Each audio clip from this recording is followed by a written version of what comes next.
Salutación, saludos, benvinguts, bienvenidos al Sabiens. ¿Qué tal? ¿Cómo estáis?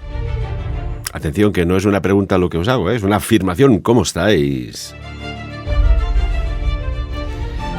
Antes de empezar el programa de hoy, tengo que hacer honor a mi conciencia.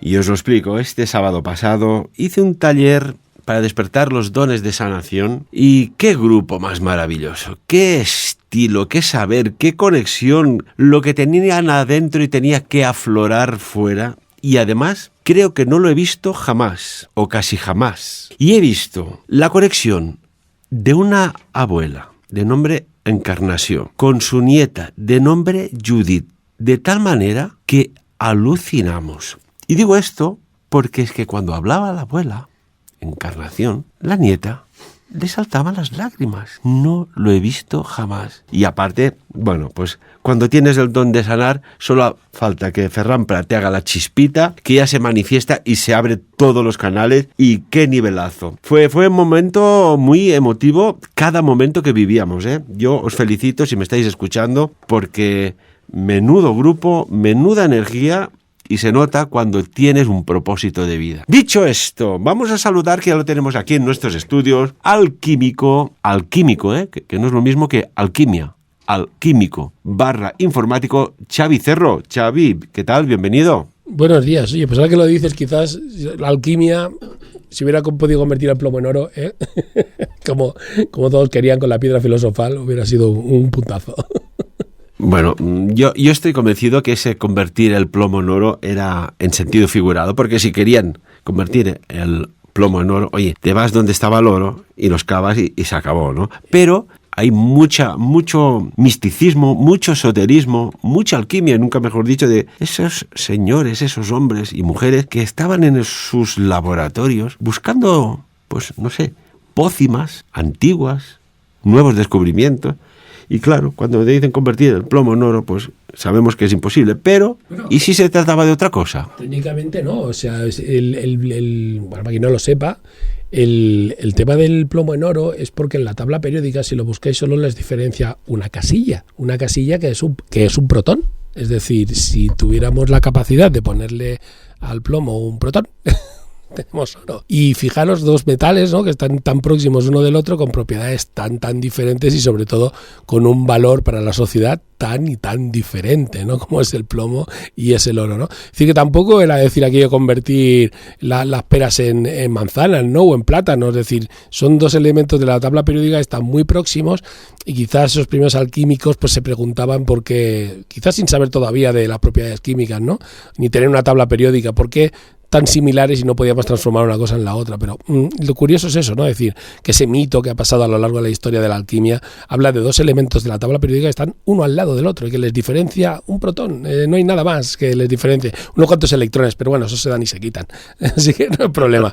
Pero un protón diferencia un elemento de otro. Es decir, yo como químico, obviamente, no alquímico, es alucinante cómo un protón, un electrón, o sea, un neutrón cambian enormemente las propiedades de la materia, ¿no? Es fascinante. Pero bueno, eso para que le interesen estas cosas raras como a mí. Hoy... Espera un momento, Xavi, que tú también estás vinculado, porque aparte, bueno, pues aquí como todos, ¿no? Cada uno tiene su profesión o profesiones y después su hobby que se convierte en una profesión. Xavi está vinculado con el mundo del deporte, con el mundo de la natación, y hablaba yo de estas personas tan jóvenes, que ya vienen con, no sé, parece que vienen con un programa, cada uno, puede ser por deporte, por la música, por la ciencia, por la programación, por la sanación. ¿Te has encontrado tú en los últimos años que estás vinculado con el mundo deportivo juvenil y de la natación concretamente dicen, oye, es que hay aquella persona, aquella niña, aquel niño que tiene algo que lo hace característicamente especial? Bueno, primero permíteme definir, es waterpolo lo que hago, no natación. En nuestro deporte no nos gusta que nos comparen con los llamamos cloritos, en plan cariñoso, porque pues bueno, se ponen waterpolo. Sí, se ponen las gafas y se dedican a correr por un carril. Nosotros pero nada, no. Sí, nadamos porque se hace en una piscina, en el agua, pero lo nuestro se parece más al rugby acuático que cualquier otra cosa. Sí. Es decir, es un deporte de pelota, para el que no lo conozca, parecido al handball, con muchísimo contacto, muy agresivo, que no violento, y que básicamente, pues bueno, tiene de natación, pues que es un medio acuático, pero poco más.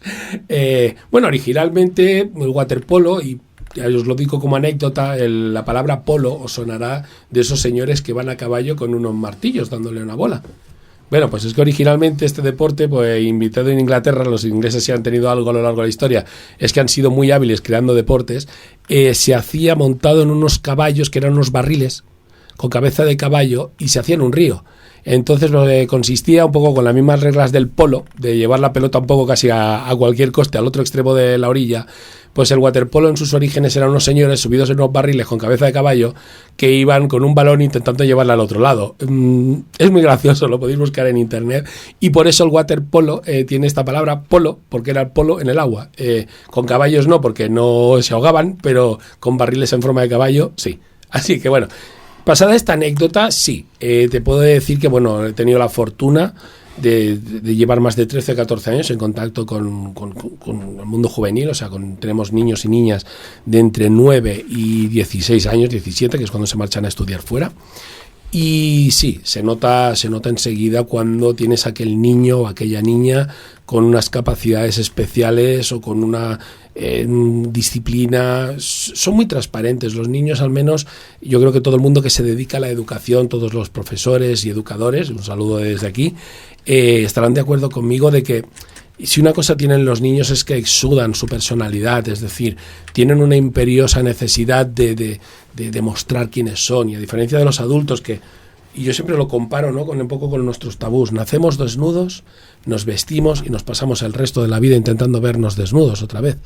Y los adultos nos dedicamos a ocultar nuestra personalidad, a comportarnos, pero a poner filtros, a crear personalidades artificiales por vergüenza, por norma social, llámalo como quieras. El niño no tiene esos filtros, entonces es alucinante ver el potencial que tienen. Y sí, hay muchos niños y niñas, yo actualmente te puedo decir que tengo más de 3 o 4 que apuntan que van a ser grandísimas personas, ya sea por su sensibilidad, por su disciplina, por la capacidad de trabajo, no sé, porque ya lo ves, que son diferentes, que no razonan como otro niño o niña de su edad. Es decir, luego obviamente yo creo, y en eso soy un poquito freudiano, que la educación lo hace todo, ¿no? O sea, de echarles 10 años a ver qué viven, a ver si tienen suerte o mala suerte en la vida, y obviamente su personalidad será modelada por las mismas circunstancias de la vida, ¿no? Pero sí, hablando en la ponencia que hicimos en el Sapiens hace poco, que hablábamos un poco de la IA y esa capacidad que al igual tendría de identificar el potencial de los niños, pienso que es la gran mina desaprovechada. Es decir, nuestro sistema educativo, desgraciadamente, al hecho de ser tan general y tan unificado para todos los niños igual, se pierde en gran medida esas capacidades especiales que tienen esos niños, y creo que las matamos intentando normalizarlos y ecualizarlos y dejarlos de una forma homogénea con el resto de niños, ¿no? Pero sí, yo creo que está ahí, y bueno, ojalá algún día nuestra sociedad tenga esa sensibilidad para poder potenciar a esas criaturas que por un motivo o por otro tienen esas capacidades. Nos sorprenden esos niños que tocan el violín con 5 años o tocan una pieza como un maestro con 10, ¿vale? Pero esos son los pocos casos, hay muchos más niños con mucho potencial. Yo creo que todos tenemos, los humanos, potencial para algo, solo hay que encontrarlo. Hay algunos que destacan más de la norma, ¿por qué? Porque se comunican fuera de su edad, que digo yo, pero yo estoy convencido que cada ser humano tiene una habilidad innata que lo hace ser apto para alguna cosa, y desgraciadamente la mayoría nos pasamos toda la vida sin descubrirlo. La verdad, Xavi, es que tengas un potencial, unas capacidades o algo que te conecta con algo que vete tú a saber qué es, o incluso por tu genética, que hay una cadena de ADN que en un momento dado aquello que no se utiliza se activa y te emana de ti un conocimiento, un saber estar, un saber hacer. Qué lástima que no se pueda trabajar esto. Y me pregunto yo, si, no sé, para estos casos, no sé si sería exclusión o qué. Es decir, cuando detectas que una persona tiene unas capacidades de memoria, de habilidades varias, pero que se sale muy por encima de la norma, que hubieran centros ya especializados, porque también tiene que ser un instructor, un maestro, un coach, una persona con también habilidades para entender cómo gestionar esas habilidades, valga la redundancia. Ya te voy a contar un ejemplo real. Hace 2 semanas, uno de nuestros muchachos, tiene 10 y 15 años, pues una niña de 10, ¿vale? Nos vino a los que estamos allí entrenando y obviamente pues intentas estar por todos y nos dijo que ese chico estaba muy preocupado y que le pasaba algo. Porque se había fijado que tal, bueno, nos dio una serie de indicadores. Y entonces nosotros, claro, le coges, la escuchas y te das cuenta que la niña era la única que había percibido que de verdad ese chaval tenía un grave problema. Claro, nosotros somos una entidad deportiva, no eres un psicólogo, no eres un educador en el colegio, pero sí que es cierto que dentro de los valores que tú intentas enseñar a cualquier deportista, su bienestar mental es algo que nos importa. Si una persona no tiene su mente centrada, no puede rendir en el deporte. Pero fue esa niña de 10 años la que se había dado cuenta. Y obviamente ya hemos hablado con el chico, hemos constatado que sí, que tiene un problema que está intentando resolver, es un tema personal suyo, pero fue la niña la que lo percibió enseguida. Es decir, eso me hizo a mí reflexionar, porque, bueno, y Ferran ya os lo ha contado muchas veces, esta habilidad que tengo, ¿no?, con las runas vikingas y esta sensibilidad empática que tengo, y me hizo pensar que hay niños que son como antenas parabólicas, que no nos damos cuenta, pero que lo captan todo, lo captan todas las frecuencias. Y no solo cuando digo las frecuencias no es que nos escuchen, es que saben lo que sentimos, saben cómo nos encontramos. Muchas veces no tienen el vocabulario para expresarlo, porque todavía no tienen esa riqueza del lenguaje, pero te aseguro que lo saben los primeros. Es un poco como todos aquellos que tenéis mascotas. Estoy seguro que estaréis de acuerdo conmigo en que si un día tenéis un mal día o venís muy chafados a casa, el gato, el perro, lo que sea, lo sabe. Y ese día te da mimos lo que no está escrito. Y tú dices, ¿y cómo lo sabe el gato que tengo yo? Si yo no hablo con el gato ni le cuento mi vida.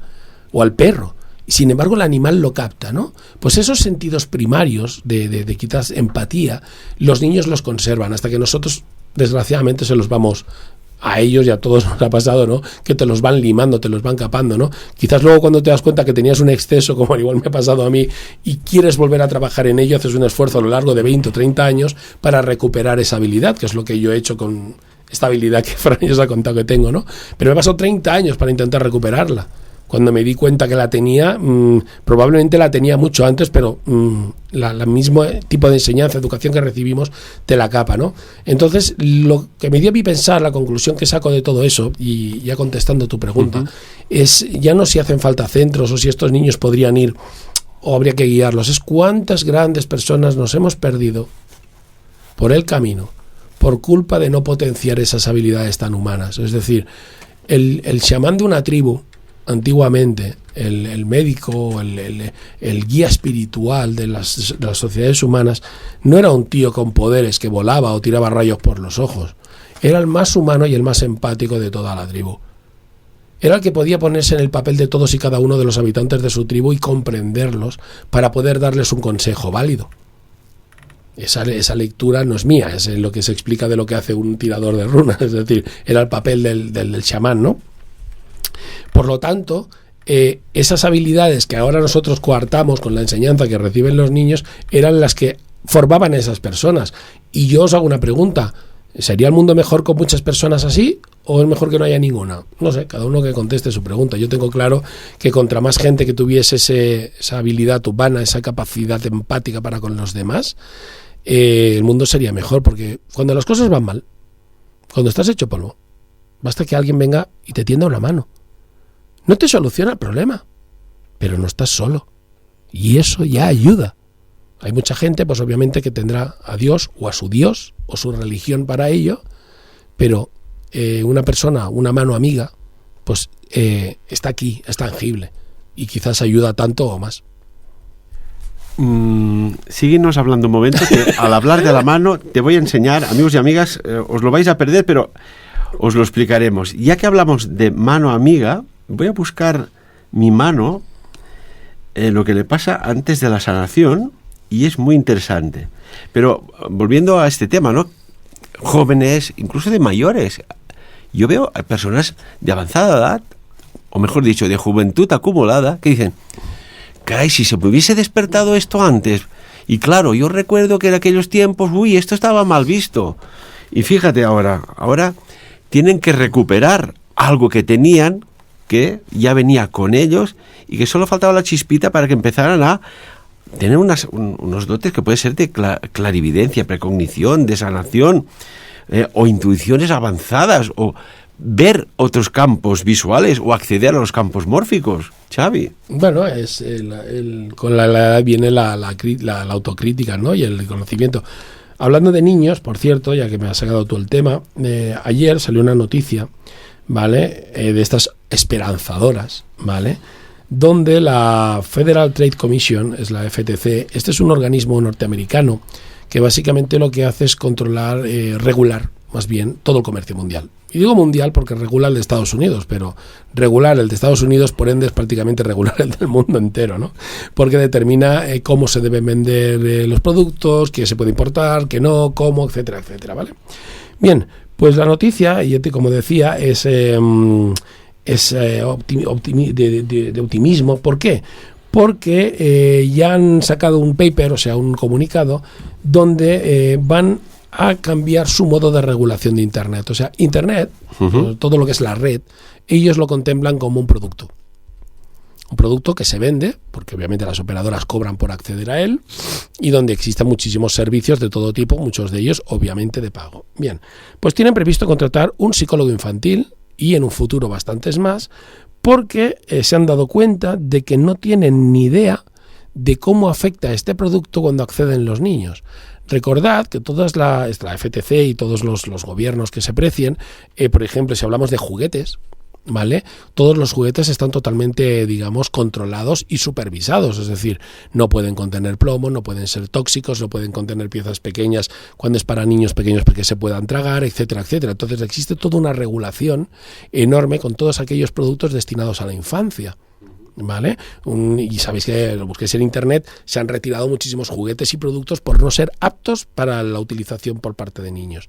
Bien, este organismo estadounidense se ha dado cuenta ya de que internet lo están usando los niños. Bueno, más vale tarde que nunca. Y sí, permíteme, hay datos y estadísticas. Fíjate, en el sector femenino, las chicas, las TikTokers, pero bueno, han destronado a las Instagramers, a las influencers. O sea, fíjate cómo el sector joven se está ya centrando en esto. Y curiosamente el otro día había un debate muy interesante de que los jóvenes no ven a la tele. La tele tiene fecha caducidad ya. Te has olvidado de decir la edad media de esos TikTokers, entre 12 y 14 años. No son chicas mayores de edad, son niñas menores de edad entre 12 o niños entre 12 y 14 años, ¿vale? Con miles de seguidores, además. Sí, tenemos ahora menores, y fijaros la ley española que ahora, digamos, hace tributar a los creadores de contenido. Ahora tenemos creadores de contenido que son menores. Aquí hay un problema importante, porque un creador de contenido es un señor que se podría equiparar a un autónomo, ¿vale? Como una especie de periodista freelance o un productor audiovisual freelance, ¿vale? El niño es mayor de edad, es su actividad económica, paga unos impuestos por ella, ¿vale? Y se gana la vida mejor o peor con ello. Bien, perfecto. Pero ¿y qué pasa cuando es un menor? Primero de todo, ¿cómo tributa al rendimiento del trabajo un menor? Segundo, ¿puede trabajar un menor a ciertas edades? ¿O es explotación infantil por parte del que lo graba? Ojo, lo que acabo de decir, que esto no es, me lo acabo de inventar. Se están planteando prohibir cualquier tipo de publicación de menores de edad en la red. O sea, estos que salen bailando con sus mascotas, etcétera, esto podrían enfrentarse a una pena de una multa administrativa o prisión a los padres o tutores que permitan la publicación de esos vídeos. En el momento que ese vídeo tenga algún tipo de remuneración. Entonces, claro, aquí las plataformas también tienen mucho que ver. Porque, claro, dicen, bueno, pues no pagamos. No pagamos a nadie, si eres menor no te pago un duro y por lo tanto ya no es una actividad con ánimo de lucro. Pero bueno, todos sabéis que todos los que programan en YouTube, en TikTok y demás, obviamente sabéis para qué lo hacen, ¿no? Bueno, veremos cómo acaba. El caso es que eso está sobre la mesa. Por ahora, primer paso que se ha dado precisamente es que como no existe una regulación, para este tipo de actividad. ¿Qué pasa cuando un menor, un niño, una niña de 12 años publica contenido audiovisual en la red y encima obtiene un beneficio económico por ello? Todavía no está regulado. Lo primero que tenía que hacer es la FTC, que es el primer organismo y el más grande, el más importante mundialmente, es regularlo. Y para regularlo, pues ha decidido que se va a asesorar por parte de psicólogos infantiles. ¿Vale? Bien, es un primer paso. Y es la primera piedra, y a mí aquí, que sabéis que en este programa lo que nos gusta vender es futuro, ¿vale? Es el futuro que va a haber. Se regulará la tributación del trabajo y el rendimiento de los menores de edad. Es decir, esto tiene una doble lectura. Por un lado, le dará una garantía jurídica a todos estos niños, niñas y tutores que su hijo, pues mira, con 12 años canta fantástico, sube sus vídeos y encima le pagan. Fantástico. Pero por otro lado abre la puerta a una cuestión mucho más preocupante que muchos sociólogos ya han alzado la mano en modo de atención. Vamos a regular y permitir que los niños puedan ser rentables y trabajen a partir de ¿qué edad? ¿10? ¿12? ¿9? Recordad que las leyes occidentales, desgraciadamente pues en el tercer mundo no es así, ¿vale? Los niños solo pueden trabajar jornadas muy reducidas a partir de los 14 años, que se aumentan cuando cumplen 15, 16, 17 y solo pueden hacer una jornada laboral completa como un adulto con 18 años. ¿Vale? Por debajo de los 14 años está totalmente prohibido de que ningún niño trabaje. Claro, aquí entramos en la paradoja, ¿no? ¿Estás trabajando o te estás divirtiendo y estás monetizando, ¿no? Aquí entra un poco la paradoja esta. Por supuesto, y como hay que regularla, vamos a ver cómo acaba. Bueno, y después hay otro, con todo lo que es la protección y las nuevas leyes de protección de los animales, vete tú a saber si dentro de poco también ya no podrás subir un vídeo lanzando la pelota a tu perrita o perrito que la vaya a buscar porque la estás obligando a que vaya a buscarla para ser filmada. Aquí puede haber paradojas. Son cuestiones éticas, ¿vale?, que luego se van a legislar, y como siempre nos gusta aquí advertir de que nuestros políticos, cuando os vengan a pedir el voto en el país en el que estéis para las próximas elecciones, que os saquen estos temas, a ver qué opinan, ¿no? Que si ellos cuando estén en el gobierno, ¿qué piensan hacer, ¿no? Porque obviamente aquí hay opinión para todos los gustos, y yo no digo que una sea más correcta que la otra. Ahora, sería un poquito absurdo que permitamos que niños de 12 años trabajen, entre comillas, en Internet y no puedan trabajar en una fábrica cosiendo balones. ¿Me entendéis por dónde voy, no? Entonces, es o sí o no. Y si es no, no tendría que haber ese tipo de contenidos. Por no decir que no voy a entrar en otros matices mucho más oscuros, como si es bueno o no tener a niños o niñas de 10 o 11 años haciendo bailes sugerentes en Internet para alimentar ciertas tendencias que no queremos en nuestra sociedad. No voy a profundizar más, creo que todos lo habéis entendido. Entonces, ¿qué tipo de contenidos queremos encontrar en Internet? ¿Qué tipo de relación queremos que tengan los niños con Internet? Sigue siendo un asunto pendiente. Parece ser que están empezando, como dicen en catalán, a ficar fil a la agulla, que significa poner el hilo en la aguja, ¿vale? Y empezar ya a intentar regular todo esto. Claro, y aquí este tema que nos traes hoy es muy interesante, ¿sabe? Porque imaginemos, ¿no?, que esto está pasando. Crean un canal, estos jóvenes, estos chicos, estas chicas, adolescentes o incluso infantes, que ya saben cómo crearlos, es increíble. Tienen mucha audiencia, mucha fama, pero de golpe y porrazo la audiencia se va diluyendo. Que esto pasa, es la campana de Gauss. Y empiezan a hacer cosas más extremas para seguir captando a sus seguidores, los followers. Claro, ¿esto quién lo controla? Cuando digo extremas, pues cosas extremas, ¿eh? Sí, los retos que hemos visto todos en Internet absurdos, como tirarse agua de un quinto piso en un cubo y cosas raras. Bueno, la cuestión base no creo que sea tampoco, o sea, el asunto, el nudo de la cuestión es, tú como adulto, yo como adulto, el rechazo social, que no le gusta a nadie, ¿vale? Tenemos una serie, se supone, de mecanismos para asimilarlo. La vida nos ha hecho madurar y oye, ya te han dado más que un de otro no, o sea, chica que te gustaba que pues va a ser que no, o un trabajo que te dicen que no te aceptan, es decir, te ha ido formando con pequeñas perlitas de negación, ¿vale?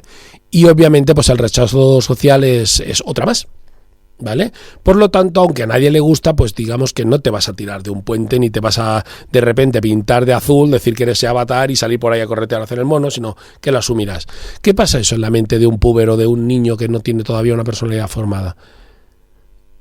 Esta es la cuestión, porque una persona con 12, 13, 14, 15 años que todavía no es adulta, que todavía no tiene la mente preparada, lo sabemos, al menos en Occidente, porque no se han enfrentado a la vida todavía, viven en esa burbuja de la infantilidad que nosotros hemos construido para ellos y que la pretendemos alargar casi hasta los 20, 20 y pico de años, ¿vale?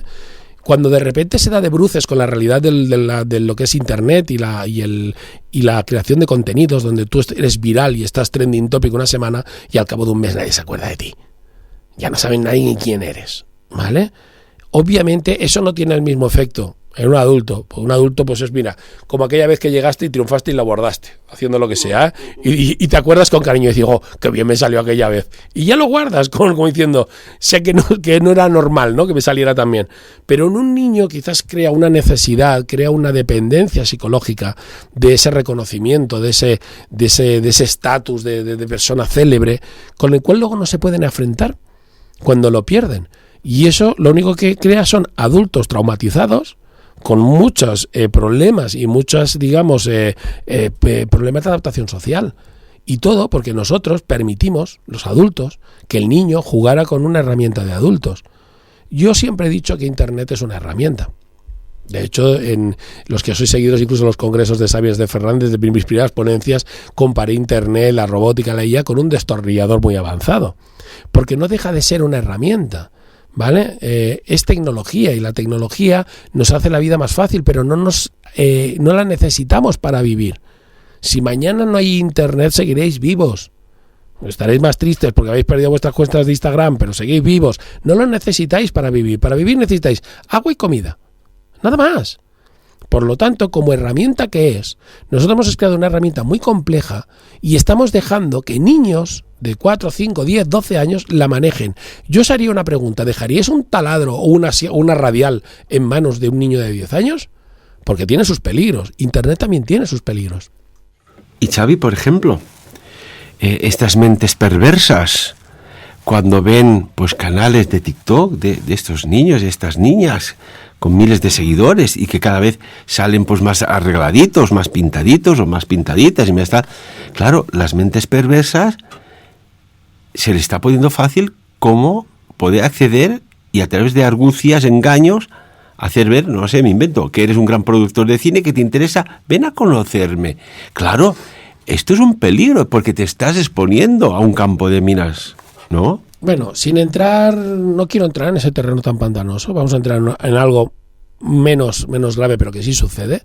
La sexualización de los menores, ¿vale?, en su forma de vestir, en su forma de actuar, ¿vale?, dotándolos de una sexualidad que todavía no poseen, de la cual carecen, porque todavía no han hecho muchas veces ni siquiera el desarrollo biológico necesario para considerarlos maduros sexualmente, ¿vale? Puede hacer que empresas lícitas, ya no hablemos de gente oscura, les facilite enormemente la captación de menores para sus campañas publicitarias, legales, pero básicamente estamos en lo mismo. ¿Debe trabajar un niño, ni que sea en una sesión de fotos para un anuncio de mochilas, con 12 o 13 años?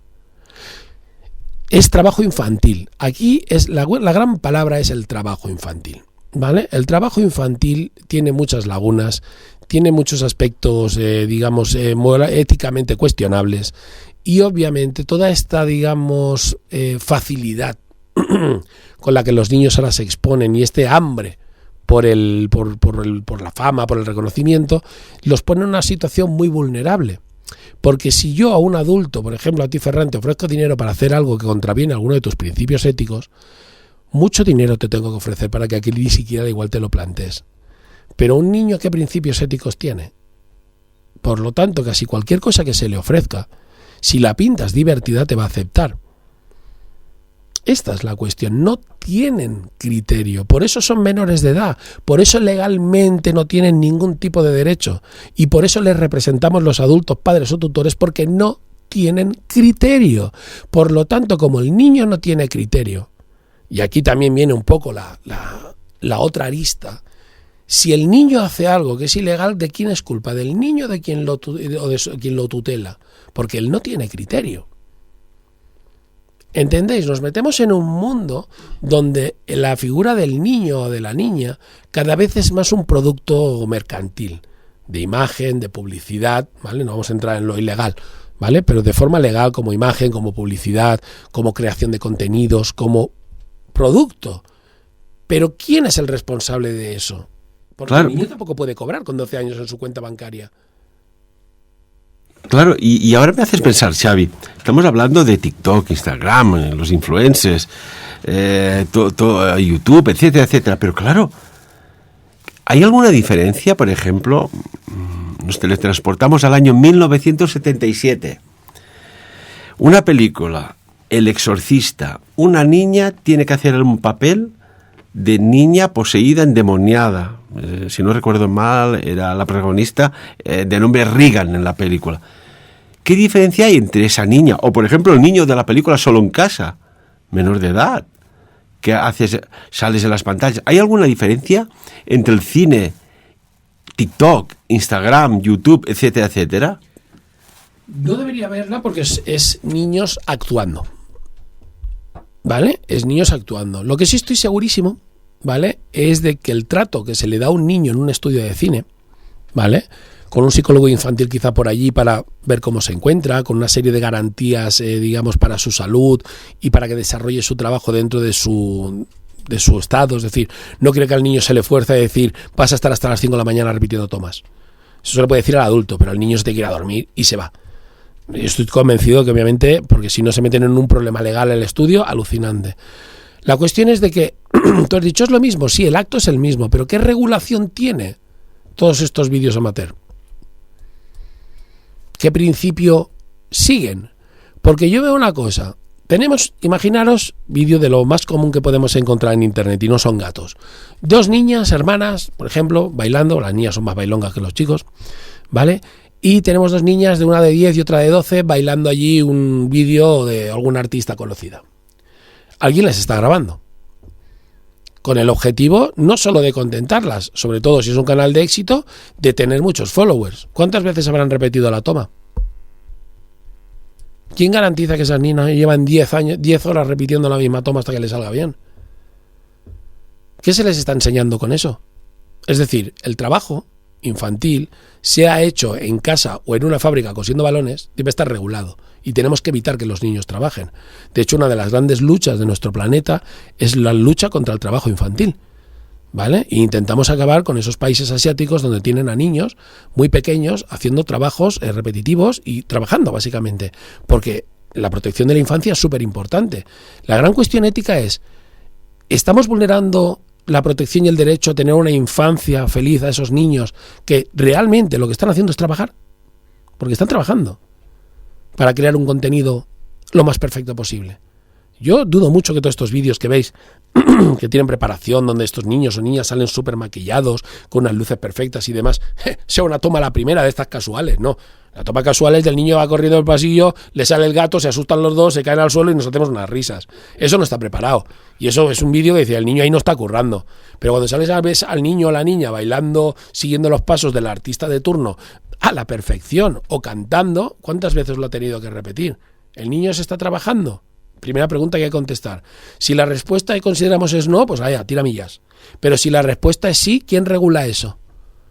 Porque si está en un centro trabajando, como es un estudio de grabación de cine, estarán obligados a seguir una normativa para el trabajo infantil. Por mucho que el niño tenga 5 años, tenga que hacer unas ciertas tomas. Pero cuando está trabajando en su casa, ¿quién regula ese trabajo? Porque está monetizado. ¿Está teniendo un rendimiento? Sí. No él, su tutor. ¿Vale? O sea que el tutor se tiene que hacer responsable de lo que hace. Voy a hacer una comparación que se sale de madre por completo, para que veáis hasta qué punto, si nos pusiéramos en un espíritu muy crítico, podríamos comparar estas actitudes. Un señor que se dedica a explotar el trabajo de ciertas mujeres, que él no tiene que hacer nada, pero cobra una parte por el trabajo de ellas. No sé si sabéis por dónde voy. ¿Vale? Ese señor no hace nada, le llaman el chulo. Vale, lo dejo ahí, ¿vale? ¿Es el padre o tutor tiene derecho a beneficiarse del trabajo del menor cuando éticamente ese trabajo es cuestionable? Bien, eso es una cuestión de que ahora, y no voy ni mucho menos con el ánimo de los que, si hay alguno de nuestros oyentes que sus hijos hacen creación de contenidos, no me estoy posicionando de que sois malos padres ni nada por el estilo, ¿eh? No me confundamos. Necesitamos regularlo. Necesitamos que quede claro en qué condiciones y cómo esos niños pueden crear esos contenidos. Y si deben, y a partir de qué edad. Porque tiene que haber un límite. Y si, por ejemplo, como en el cine ha pasado, ¿no? Niños y niñas que hicieron películas, saltaron a una fama, y la fama significa viajar de aquí a allá, ruedas de prensa, televisión, entrevistas, tal, y no estaban quizás preparados para este tempo tan potente, con exigencias, muchas exigencias que hay detrás. Claro, después dices, ¿puede salir alguna derivada de trastorno mental que digas, oiga, es que el éxito de antes es el fracaso de hoy? Tenemos muchos casos en internet de actores niños de grandes películas, ¿vale? Que además hay estas páginas de prensa amarilla que mira cómo está fulanito de tal 20 años después, ¿no? Y te cuentan, pues, este actor niño o niña, pues 20 años después cómo se encuentra, ¿no? Al ser posible buscando lo más escabroso, ¿no? Pues que se ha vuelto alcohólico o drogadito, o mira qué hecho polvo está, ¿no? Cuando a un niño se le enfrenta a la fama, al circo mediático de lo que supone la fama, a muy tierna edad, luego no puedes destronarlo, ¿vale? Un niño puede ser famoso, pues como eran los faraones y los reyes antiguos, que con 5 años eran rey, todo el mundo les dolaba la píldora, pero se morían reyes. Con lo cual el tío vivía, podría ser más o menos gili, pero bueno, era rey siempre.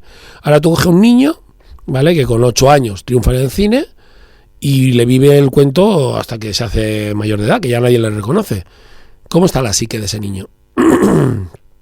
¿Se le tenía que haber protegido? ¿Se le tendría que haber prohibido, por ejemplo, acceder al estreno de la película con los adultos? ¿Se le tendría que haber intentado mantener al margen de toda la oleada mediática? Bueno, pues es una gran pregunta, porque es un debate que todavía existe a día de hoy. Existen muchos niños prodigio, existen muchos niños y niñas con capacidades, el Got Talent infantil que vemos en la televisión, La Voz, Kids y estas cosas, no hacen más que fomentar este tipo de quizás desórdenes, pero claro, el pueblo quiere circo.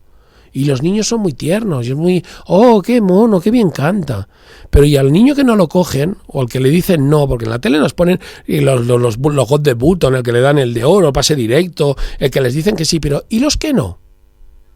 ¿Cuántos niños no habrán roto a llorar en ese escenario? Lo que no se ve, y a veces tal como les brillan los ojitos, me temo que muchos más de los que nos pensamos. Claro, porque obviamente para que 10 triunfen, 100 han de fracasar.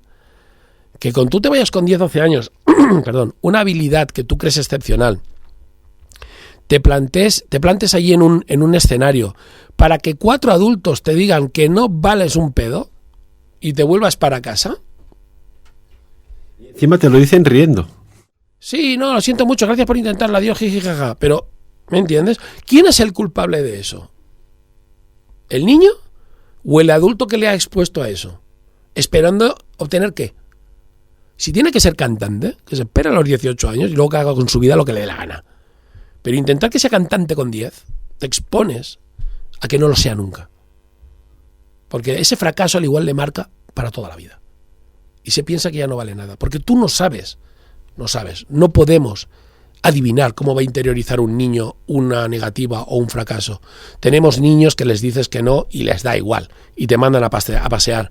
Tenemos niños que se echan a llorar desconsoladamente y no levantan cabeza durante 2 días. Lo que dices a un niño de pequeño, niño, niña, según cómo le digas y en el momento que lo cojas, lo puede arrastrar toda su vida en forma de trauma subyacente. Ya que hablamos, sí. Demostración lo que acabas de decir. Hemos hablado hace un rato del waterpolo, de la fortuna que tengo de tratar con niños. Los trato desde los 9 hasta los 17. Yo te puedo garantizar que 7 años después, o 6, los niños con los que yo trato se acuerdan de las cosas que les he dicho.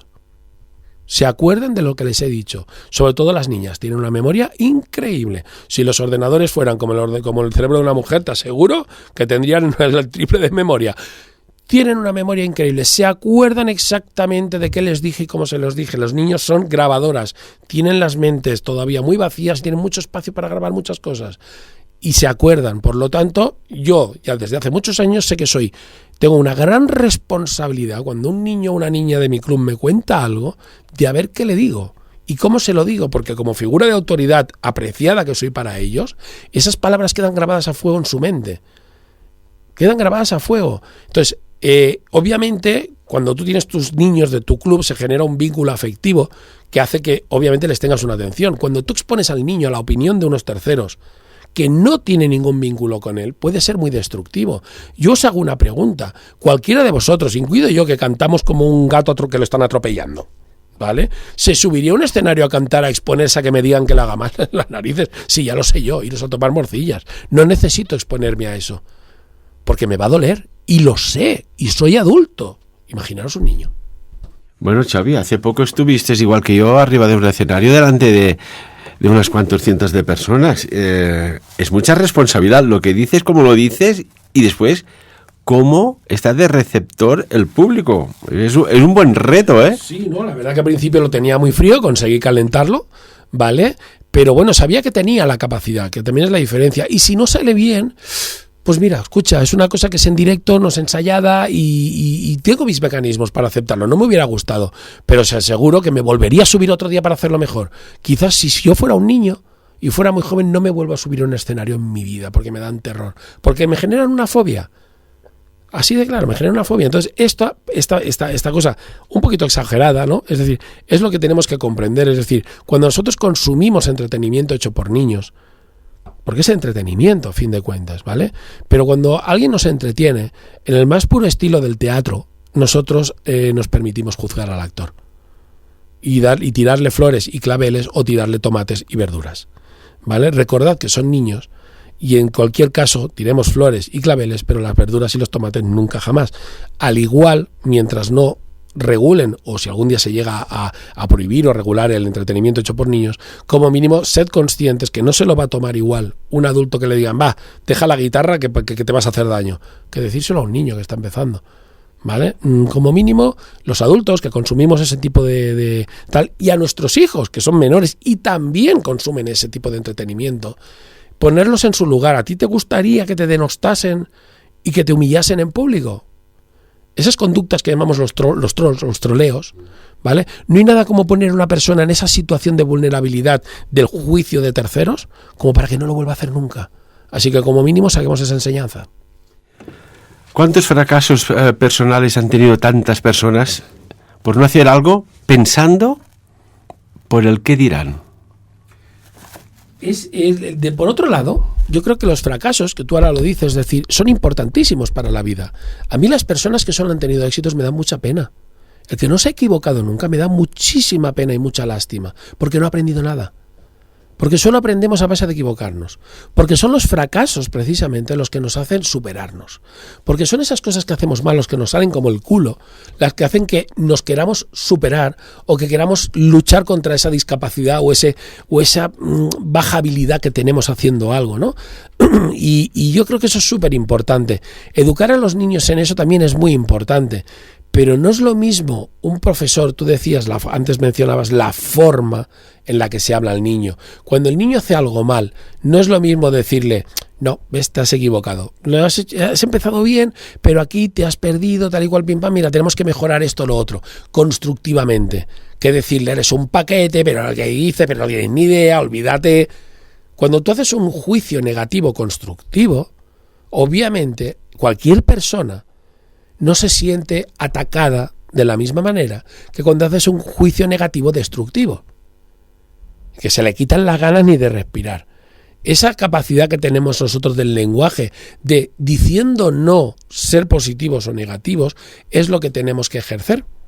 Y lo que tenemos que enseñar, si el no destructivo lo quitáramos de nuestro lenguaje, en ese famoso diccionario, ¿no?, de la nueva lengua que salía en el libro de Orwell de 1984, ¿no?, que decían las palabras que se podían usar o no, ¿no?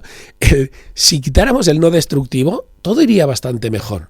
Entonces también hay que recordar, y tú hablabas de las personas oscuras, las personas grises, que desgraciadamente hay mucha gente que disfruta humillando a los demás para no tener que mirarse en un espejo. Y eso ya denota su gran debilidad, ¿verdad, Xavi? Correcto. Yo recuerdo, rondaba el año 1982 y, fíjate, sentado en el cine me dieron un mensaje fabuloso. ¿Sabes qué película era? Conan el Bárbaro. Que además hay mucha historia detrás de la película, pero hay una cita muy buena de Alexander Nevsky cuando dice: lo que no nos mata nos hace más fuertes. Oye, pues a mí esa frase se me quedó grabada en fuego. ¿Qué te parece? Bueno, está claro que Conan es un fruto de una época donde hacían falta los héroes masculinos hipermasculinizados, hipertestosterónicos, capaces de enfrentarse a todo, porque Conan nació en una época de posguerra y de crisis. Y obviamente Conan siempre puede con todo, y al final puede con todo por fuerza de voluntad muchas veces, ¿no? Siempre por Chromie con su espada o con lo que tenga a mano, un taburete, una silla, una hacha o lo que sea, pero siempre él nunca da su brazo a torcer, él nunca se siente vencido, nunca se siente derrotado, y ni que esté en la peor de las circunstancias, él sigue luchando, ¿no? Por lo tanto, ese héroe Conan era un poco lo que se necesitaba en esa época de superación, de decir, con voluntad todo se puede. Es una idea muy válida, porque yo estoy convencido de que los límites del ser humano a nivel de lo que puede lograr hacer o no, y no digo volar porque no tenemos alas, ¿vale?, pero a nivel de insistencia y de constancia podemos llegar a sitios que ni siquiera nosotros nos lo creeríamos, ¿no? Solo hay que tener esa fuerza de voluntad de seguir luchando. Y habrá quien diga, porque hay otros filósofos que dicen, no sirve nada de luchar cuando sabes que no vas a ganar la batalla, que al final vas a perder. Bien, pues mi respuesta es de que mientras estoy luchando no me veo como un vencido y sigo teniendo esperanza en la victoria ni que no exista. Y hablando de otra cita, que sabréis de quién es, que dijo: más vale morir de pie que vivir de rodillas. Che Guevara. Bueno, grandes personajes que han dicho grandes frases. La cuestión es, ¿vosotros cómo queréis vivir? Y al tema que veníamos dándole vueltas ahora, todo este programa, es: ¿vuestros hijos qué queréis que vean? ¿Os llevaríais al circo romano? ¿Os llevaríais vuestros hijos ahora mismo? Imaginaos que vivís en Roma, ¿eh? ¿Os lo llevaríais al circo romano para ver cómo unos leones destripan alegremente a unos cristianos, mujeres, niños y hombres porque creen diferente? Es un poco fuerte, ¿no? ¿Los llevaríais a ver internet donde un montón de extraños acosan y hacen con comentarios destructivos sobre un montón de niños que con toda su ilusión y muy poca habilidad se muestran al mundo para obtener un poquito de reconocimiento? Si estáis de acuerdo de que esas dos preguntas tienen ciertas similitudes, pues mi respuesta sería: no lleváis a vuestros niños al circo romano, no les deis acceso a ese tipo de contenido donde puede normalizar una conducta de humillación del no hábil, porque es muy fácil reírse del que no sabe. Empezaremos a reírnos de los que tocan mal el piano, luego del que no baila bien, ¿y cuánto tardaremos en, no, esto sí que no, en meternos con aquellas personas que han tenido la mala suerte de tener alguna discapacidad física o psíquica de nacimiento? Yo, Xavi, desde tu opinión, tu análisis, ¿por qué hay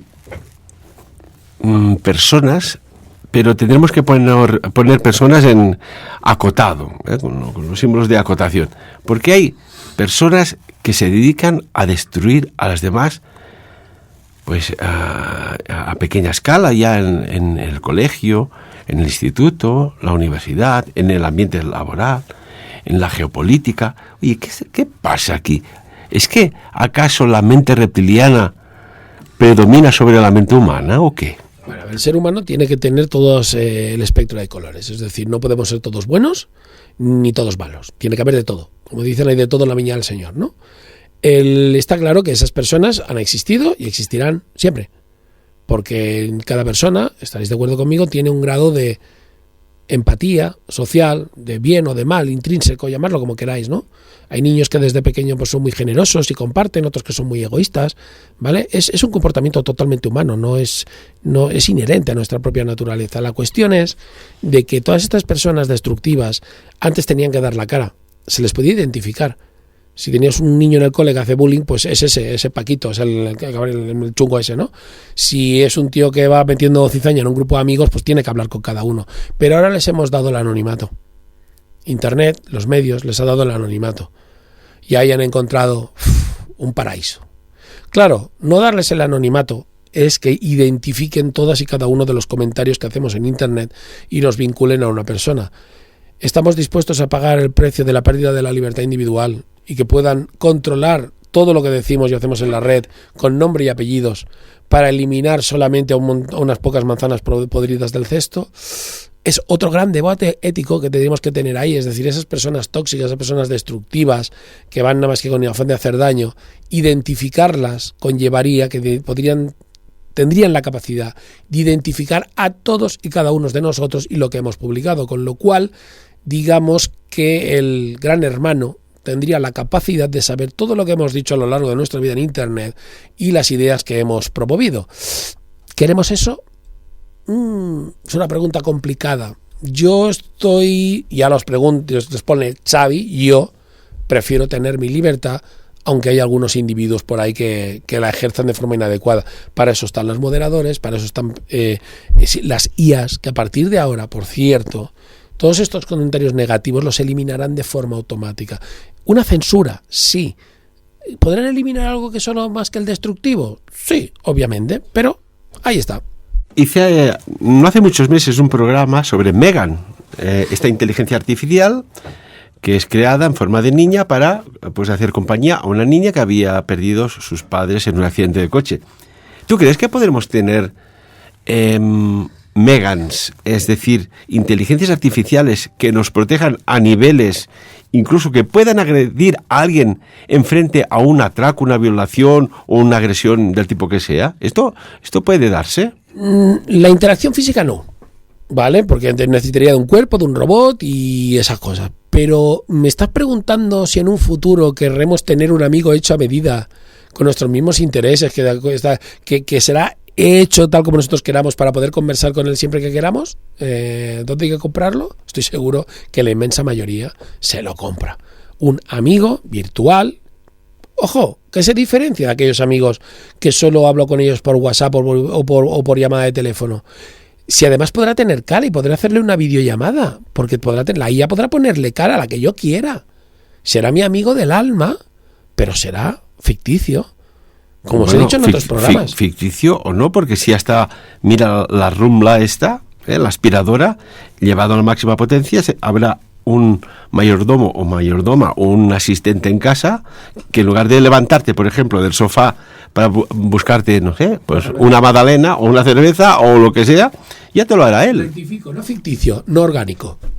Vale, eso. ¿Me aceptas la modificación? Ahí estamos. Será no orgánico. No orgánico. Pero ficticio no será real porque existe para nosotros, está claro. Lo que pasa es que solo existe para nosotros. Será una persona o un ente cuya única interacción se limitará a yo.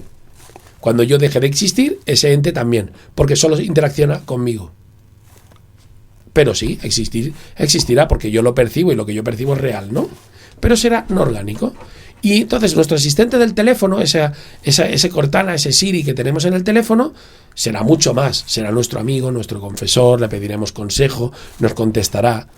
Y depende de quién lo haya fabricado, pues al igual nos da unos consejos más conservadores, menos, más cristianos, más musulmanes, porque claro, la IA la fabrica alguien. Claro. Y le podrá poner a lo mejor unas gotitas de sus preferencias de lo que considera el bien. La IA me tiene que ayudar a ser bueno, pero estoy convencido que todos tenéis muy claro que si le pregunto lo que es el bien a un cristiano protestante, a un cristiano que confesional, es decir, que practicante, quería decir, a un musulmán o a un budista o a un sintoísta, su definición del bien es diferente. Tú lo has dicho, Xavi, depende de quién la programe y con qué intención. Xavi, al principio del programa te había comentado que tenía una foto por ahí. Mirad, amigos y amigas, no la vais a ver, pero la vamos a describir. Fíjate, cuando hace sanación, el blanco es máxima temperatura, el azul es menos, pero todos nos fijamos en las manos, ¿no? Pero fíjate en dónde se genera la onda que genera el impulso a través de las antenas, que son las manos, para sanar. En la cabeza. En la cabeza, que es la zona del cuerpo que debería estar más refrigerada porque el cerebro no funciona bien a alta temperatura, como el ordenador. Curiosamente, y ahora te enseño una fotografía hecha rápidamente, a ver si la tenemos aquí, 1, 2, 3, hecha al cabo de bastante tiempo más de poner las manos en la pared, y fíjate el residuo energético, cómo queda la pared al cabo de 1 hora y media aún. Es impresionante, ¿eh? Sí, se ven 2 manos con cámara infrarroja sobre un fondo azul que es la pared. Sí. Y si se ha tomado mucho después, pues obviamente por disipación de energía es bastante extraño. La energía ni se crea ni se destruye. Solo se transforma. Y además... El primer principio de la termodinámica. Y además... Venga, ¿y además qué? Que cada uno... No, y además se programa. Xavi Cerro, como siempre, un placer tenerte con nosotros. Espero, amigos y amigas, que os haya gustado el tema, porque lo que tocamos y hablamos hoy aquí, en un futuro y que viene tan rápido, os lo encontraréis delante. Y, como siempre, cuanta más información tengáis para tomar decisiones, y esto lo hemos visto en los últimos años, mucho mejor. Ya nos entendemos. Xavi, repito, muchas gracias. Un placer, compañeros. Venga, amigos, a disfrutar de lo que queda del día y de la semana.